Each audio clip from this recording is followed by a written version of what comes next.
dans un top 1. Dans cette séquence, nous allons revoir quelques éléments du vocabulaire mathématique concernant la divisibilité des nombres entiers. Des éléments que vous avez déjà rencontrés les années précédentes. Pour cela, nous allons prendre un exemple. Imaginons que je possède 12 objets, 12 bonbons par exemple, et je me pose la question suivante.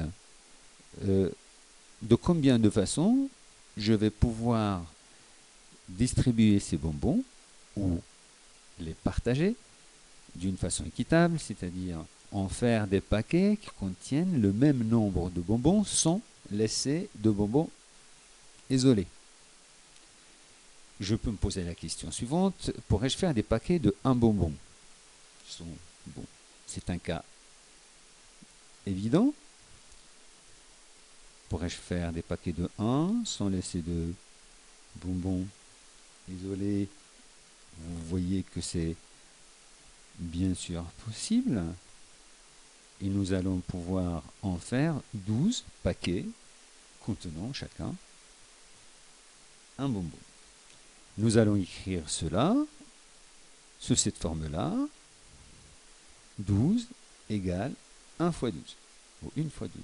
Je peux faire 12 paquets de 1 bonbon, ce qui veut dire que j'ai pu faire des paquets de 1 bonbon, et 1 divise 12.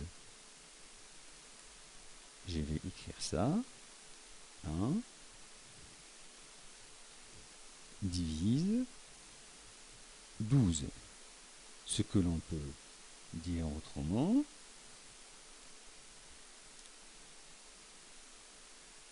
12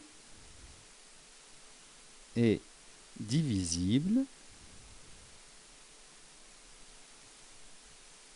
par 1. Ou encore, 1 est un diviseur. Nous allons retenir ce dernier élément, est un diviseur de 12.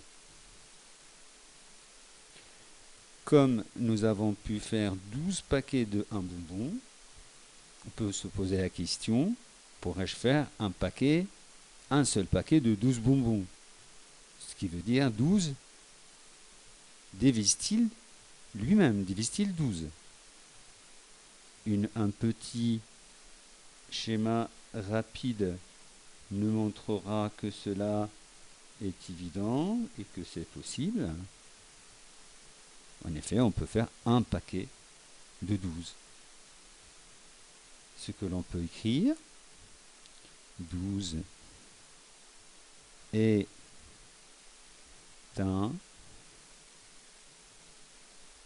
diviseur